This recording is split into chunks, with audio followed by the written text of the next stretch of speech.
Let's bring in Tomi Lahren, host of No Interruption on Fox Nation, and Geraldo Rivera, Fox News correspondent-at-large. Welcome to both of you. Hi.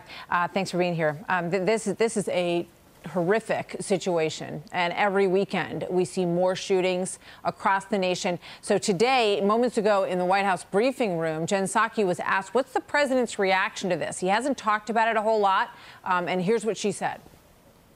I'm not going to get ahead of his comments or remarks later this week, but it is an area where the president feels a great deal of the crime we're seeing as a result of gun violence. You can expect he'll speak to that and his commitment to continuing to address gun violence and gun safety in the country.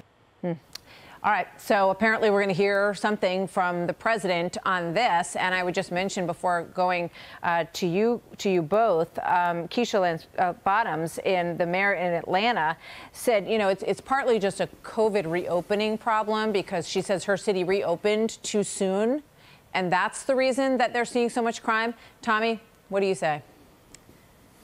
How blissfully ignorant are these Democrats? They blame our Second Amendment rights, law-abiding Americans who exercise their Second Amendment rights, going after gun control, talking about guns, and then they go after a reopening, allowing businesses and allowing people to go on and live their normal lives. They blame those two factors, but they don't blame the defund the police movement that the Democrats have been placating for the last year and a half or more in these cities led by Democrats that have defunded or otherwise reallocated or shorted their police departments. That's where you're seeing homicides rise. That's where you're seeing a culture of lawlessness. There's a certain segment of Americans who have watched this unfold. They know that there are no consequences. If consequences exist at all, they're going to be small consequences. You're seeing in New York City looters not being charged after what happened last summer. The message is being sent out. You can do whatever you want. The police are outnumbered. They can't do much, if anything, to you if you are caught in your crimes. And so this is what happens when the inmates run the prison. You know, I mean, Geraldo, it does feel like that. It feels like it's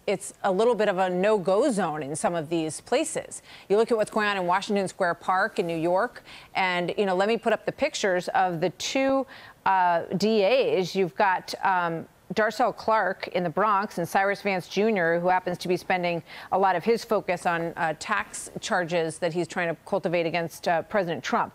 Meanwhile, though, they say, you know what, we're not going to prosecute what happened in the riots in New York City where people broke the windows, took all the merchandise out, ran away with it. They stole cars and, you know, drove them all around the city and, you know, perpetrated more crimes. Well, listen to this. This is Jessica Betancourt. She's a New York City business owner. Watch this.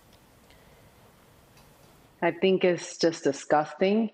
It's outrageous the way we're getting treated. No one made an effort to even come to the stores and say, you know what, can I get some surveillance? Can I get some fingerprinting to see if we could catch these looters? No efforts were made by the city.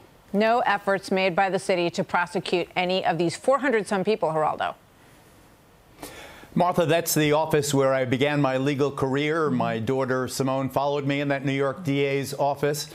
You know, they say they're overwhelmed with COVID cases because the courts were closed, and yet they're still investigating, as you mentioned, Trump on these lame tax charges. They're dropping other charges against the June 2020 looters. Why are they dropping those charges? Because the kids who stole and burned were protesting the death of George Floyd. I mean, that's absolutely baloney. You can't pick and choose. Laws must be upheld equally. Shame on the grown-ups who justify lawlessness. Those weren't protesters. They were crooks. You have all these deaths everywhere. There's a ghetto civil war. Murder is the #1 cause of death for young black men in America. It is the civil rights issue, Martha, of our time.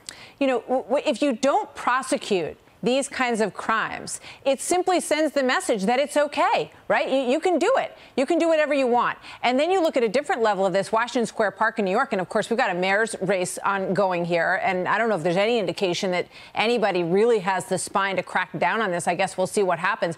But the people who are hanging out at these rave parties in Washington Square Park say, we're going to be here every single day, just like the police are. We are too, because this is as much our home as it is other residents have to live here. If you can't accept the fact that I'm living within my First Amendment constitutional rights, then, my friend, you're living in the wrong country, and democracy is not for you. They tried curfews in the park, Tomi, but none of that has worked to sort of restore some kind of, you know, peaceful environment in this part of New York. They have free reign. And this isn't just the defund the police movement that we've seen over the last year and a half. This is also can be attributed to a lot of the policies on the book, a lot of the bad public policies. When you have felon coddling policies, when you have crime reclassification, when you have cashless bail, when you have reduced sentencing, of course, people are looking and saying, why can't I just do what I want? And then add on to that you can pass it off as justice, or you can get out of jail free card, quite literally, if you say that you are being oppressed or you are being in some way, this is a product of racism, then you feel as though you can do whatever you want. But it's not just happening in inner cities. It's not just happening in areas that were already rough neighborhoods. This is happening in Atlanta and places like Buckhead. This is coming to a city, a suburb near you, and people are going to start to understand what it looks like when social media hashtags become public policy. It's dangerous and reckless. Yeah, I want to finish and get one last thought from you, Geraldo, if I may. This is James Craig, the former Detroit police chief, on Sunday morning with Maria, I believe. Watch this. Okay, let me just start by saying that our profession is in a crisis right now. Some of the mayors in these cities are failing miserable. Let's look at Chicago. Lori Lightfoot talks about what's dangerous. The cops are dangerous? No, she's dangerous. We can talk about the failed leadership, but where's the support for the men and women? This anti-police rhetoric. It is not a surprise that police officers are leaving in large numbers. Yeah. Geraldo, the support for the men and women is gone. And we all know that President Trump showed great support for law enforcement across this country. We also know that there have been some very tragic incidences that have happened across the country. But now you've got a situation where if they feel like nobody has their back, what do you think President Biden needs to say to law enforcement in this country? That defund the police was the stupidest social movement of our time. To take the guns out of the hands of the cops or to take their community support away was appalling. You have now the opposite is happening, though.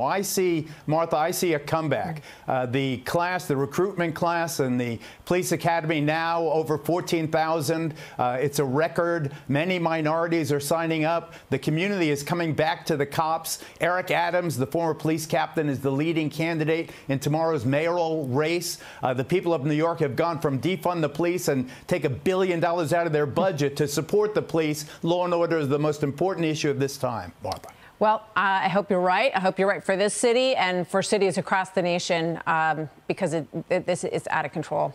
Out of control. Thank God those two kids are okay. But I think that image should stay in everybody's mind across this country about how rampant and how, people feel like they can get away with whatever they want right now. Geraldo, thank you. Tomi, thank you. Good to see you both.